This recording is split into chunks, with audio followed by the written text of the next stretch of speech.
साल 2024 चल रहा है, लेकिन क्या आपने कभी सोचा है कि हर 4 साल में फरवरी में ही एक दिन क्यों ज्यादा होता है? ये बताओ, फरवरी में सिर्फ 28 डेज क्यों होते हैं?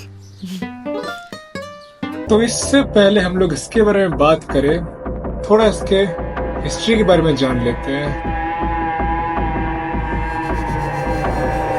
जिस कैलेंडर का हम आज यूज करते हैं उसे ग्रिगोरियन कैलेंडर कहा जाता है, जिसका नाम पोप ग्रिगोरी 13 के नाम पर रखा गया था, जिन्होंने इसे अक्टूबर 1582 में पेश किया था। लेकिन कहानी इससे भी बहुत पुरानी है।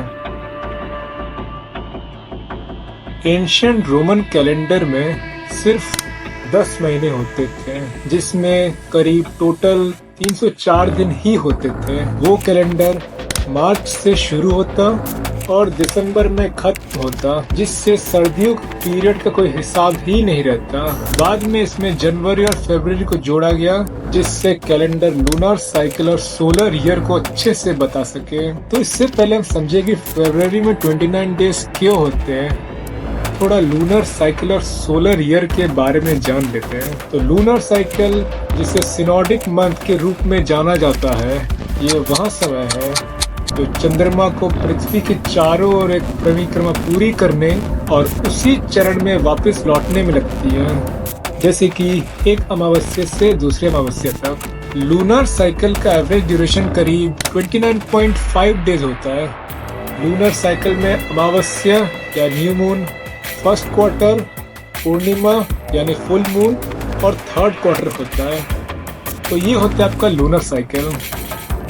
तो अब जानते हैं सोलर ईयर के बारे में कि सोलर ईयर क्या होता है। सोलर ईयर वह समय है जब पृथ्वी सूर्य के चारों ओर एक परिक्रमा पूरी करती है, और इसका एवरेज ड्यूरेशन लगभग 365.25 डेज होता है। और इसको सीजन्स में डिवाइड किया गया है, जैसे कि आपका स्प्रिंग या फिर वसंत, समर या फिर ग्रीष्म, ऑटम शरद ऋतु, या और विंटर या सर्दी। तो अब आते हैं अपने टॉपिक पर वापस। तो बात करीब 45 BC की है। जूलियन कैलेंडर, जो कि जूलियस सीजर द्वारा पेश किया गया था, यहाँ एक बहुत बड़ा सुधार था, लेकिन फिर भी इसमें सोलर ईयर की कैलकुलेशन थोड़ी गलत हो रही थी। तो इसे ठीक करने के लिए ग्रिगोरियन कैलेंडर को पेश किया गया। हर 4 साल में एक लीप ईयर आता है और फरवरी में एक एक्स्ट्रा दिन जुड़ जाता है।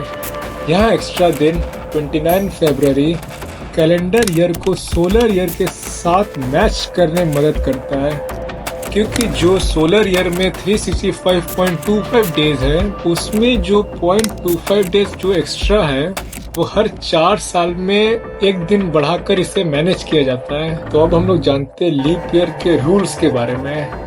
तो लीप ईयर का रूल काफी सिंपल है। यदि कोई ईयर 4 से डिवाइड हो तो वह एक लीप ईयर है, लेकिन इसमें एक एक्सेप्शन है। यदि कोई ईयर 100 से डिवाइड हो जाता है लेकिन 400 से नहीं, तो यह एक लीप ईयर नहीं है। जैसे कि 2000 आपका लीप ईयर है, लेकिन 1900 का लीप ईयर नहीं है, क्योंकि वो 400 से डिवाइड नहीं होता है। तो ये छोटा सा एडजस्टमेंट सुनिश्चित करता है कि आपका कैलेंडर लंबे समय तक एक्यूरेट बना रहे। तो अब आते हैं हमारे मॉडर्न ग्रिगोरियन कैलेंडर सिस्टम में।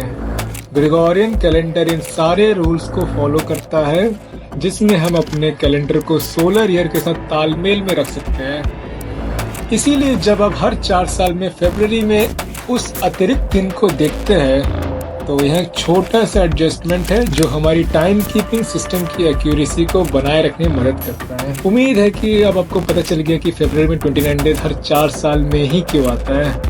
तो इस वीडियो को लाइक करें और उन सभी के साथ शेयर करें जिनको नहीं पता कि फरवरी में एक दिन एक्स्ट्रा क्यों होता है। और हाँ, चैनल को सब्सक्राइब करें ऐसे और वीडियो देखने के लिए।